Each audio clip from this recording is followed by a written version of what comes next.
জানিয়ে দিব এই মুহূর্তে হাতে পাওয়া গুরুত্বপূর্ণ আপডেট বাংলা সংবাদের শিরোনাম। শুরুতেই থাকছে সংবাদ সম্মেলন ডেকেছে বিএনপি। আরও জানাবো কমপ্লিট শাটডাউন জগন্নাথ বিশ্ববিদ্যালয়।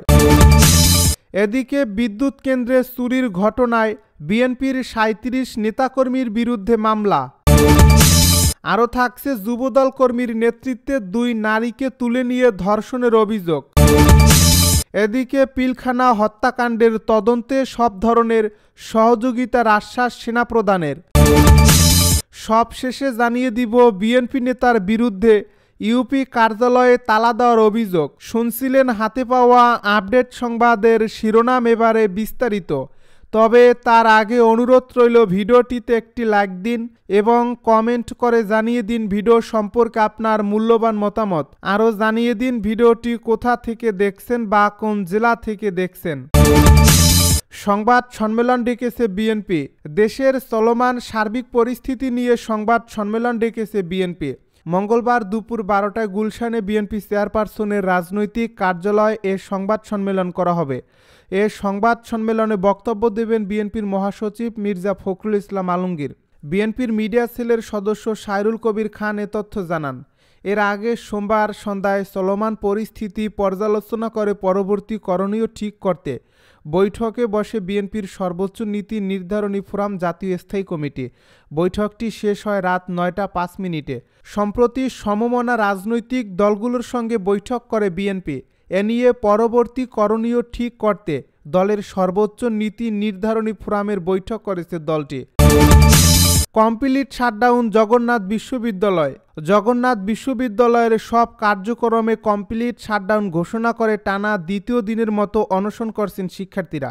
এছাড়া আজ সোমবার সকালে বিশ্ববিদ্যালয়ের প্রধান ফটকে তালা ঝুলিয়ে দেন আন্দোলনকারী শিক্ষার্থীরা।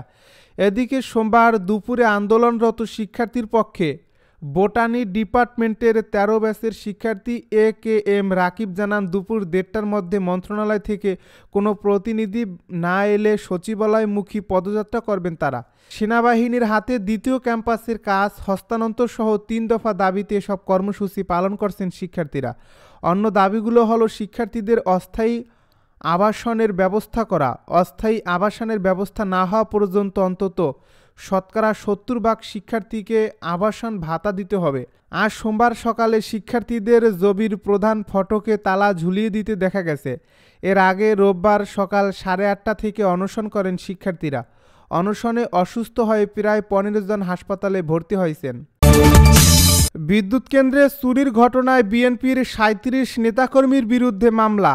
পটুয়াখালীর কলাপাড়া উপজেলার ধানখালীতে কয়লাভিত্তিক আরএনপিএল বিদ্যুৎ কেন্দ্রের ভগ্নাবশেষ চুরির অভিযোগে বিএনপি ও সহযোগী সংগঠনের নেতাকর্মী সহ ৫০ জনের নামে মামলা করা হয়েছে। এই মামলায় ধানখালী ইউনিয়ন বিএনপির সাংগঠনিক সম্পাদক শাহিন মোল্লা ও সোহেল মোল্লা সহ বিএনপি ও অঙ্গ সংগঠনের ৩৪ জনের নাম উল্লেখ করা হয়েছে। এছাড়া আরও ১৬ জনকে অজ্ঞাত পরিচয় আসামি করা হয়েছে। অভিযুক্তদের সবার বাড়ি উপজেলার গিলাতলা, লোন্দা ও ধানখালী গ্রামে। গতকাল রবিবার বিদ্যুৎ কেন্দ্রের ডেপুটি ম্যানেজার আমিনুল ইসলাম বাদী হয়ে কলাপাড়া থানায় মামলাটি করেন বলে নিশ্চিত করেছেন ভারপ্রাপ্ত কর্মকর্তা মোহাম্মদ জুয়েল ইসলাম। মামলার অভিযোগে বলা হয়েছে, গত ৯ জানুয়ারি রাতে আসামিরা বিদ্যুৎ কেন্দ্রের অভ্যন্তরে প্রবেশ করে গুরুত্বপূর্ণ তামার তার, লোহার সামগ্রী, স্টিলের পাতসহ বিভিন্ন ধরনের মাল চুরি করে গিলাতলা বাজারের কাছে নিয়ে স্টক করে। ১০ জানুয়ারি সকালে ওই মালামাল একটি গাড়িতে পাচারের জন্য তোলা হচ্ছিল। এ সময় বিদ্যুৎ কেন্দ্রের নিরাপত্তা কর্মীরা কর্মকর্তাদের জানালে পুলিশ ক্যাম্পের সদস্যদের সহায়তায় গাড়িসহ অন্তত ২.৫ লাখ টাকা মূল্যের ৫ টন মাল উদ্ধার করেন। যুবদল কর্মীর নেতৃত্বে ২ নারীকে তুলে নিয়ে ধর্ষণের অভিযোগ। কুমিল্লার লাঙ্গলকোটে সড়ক থেকে ২ নারীকে তুলে নিয়ে স্থানীয় যুবদল কর্মীর নেতৃত্বে পালাক্রমে ধর্ষণের অভিযোগ উঠেছে। এ ঘটনার ৪ দিন পর থানায় অভিযোগ দিয়েছেন ভুক্তভোগী ওই ২ নারী। এ নিয়ে উপজেলা জুড়ে চলছে আলোচনা সমালোচনার ঝড়।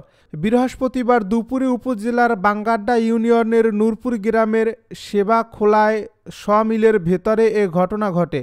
নাঙ্গলকোট থানার ভারপ্রাপ্ত কর্মকর্তা এ.কে. ফজলুল হক তথ্যটি নিশ্চিত করেছেন। অভিযুক্তরা হলেন উপজেলার বাঙ্গাড্ডা ইউনিয়নের যুবদল কর্মী মোহাম্মদ মহসিন। তিনি বাঙ্গাড্ডা ইউনিয়নের নূরপুর গ্রামের রঞ্জু মিয়ার ছেলে। অন্যজন হলেন সেবাখোলায় সমিলের মালিক খোকন মিয়া।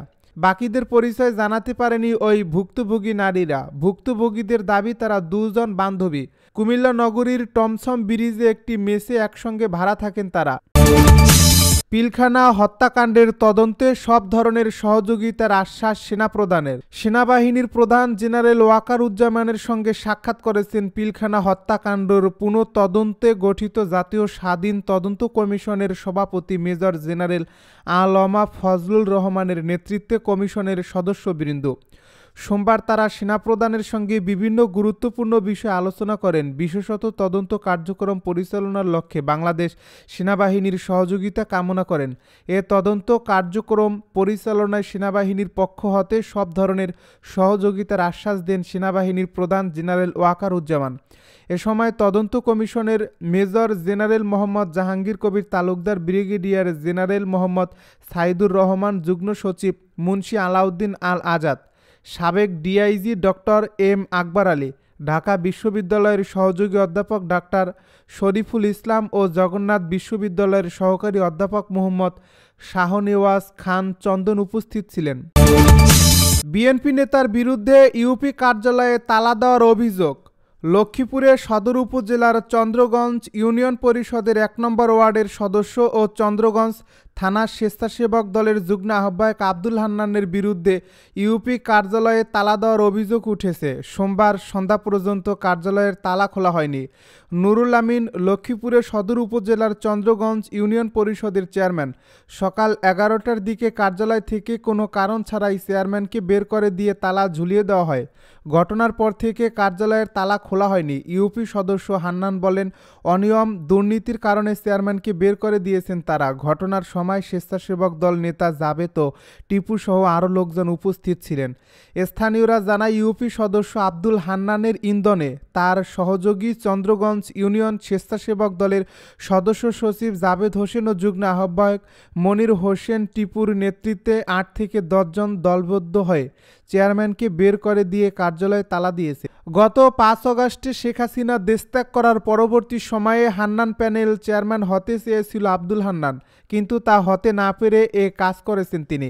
ইউপি চেয়ারম্যান নুরুল আমিন বলেন, ইউপি সদস্য হান্নানের ইন্ধনে স্বেচ্ছাসেবক দলের নেতা জাবেদ ও টিপু কার্যালয় থেকে আমাকে বের করে দেন আর কার্যালয়ে না আসতে হুমকি দেন।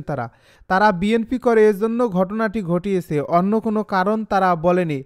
পরে তারা পরিষদে তালা ঝুলিয়েও দেয়। অভিযোগ অস্বীকার করে হান্নান বলেন, নানা অনিয়ম দুর্নীতি করেছেন চেয়ারম্যান। এর প্রতিবাদ করায় আমার মাকে গালমন্দ করেন চেয়ারম্যান, এর জন্য তাকে পরিষদ থেকে বের করে দিয়েছে।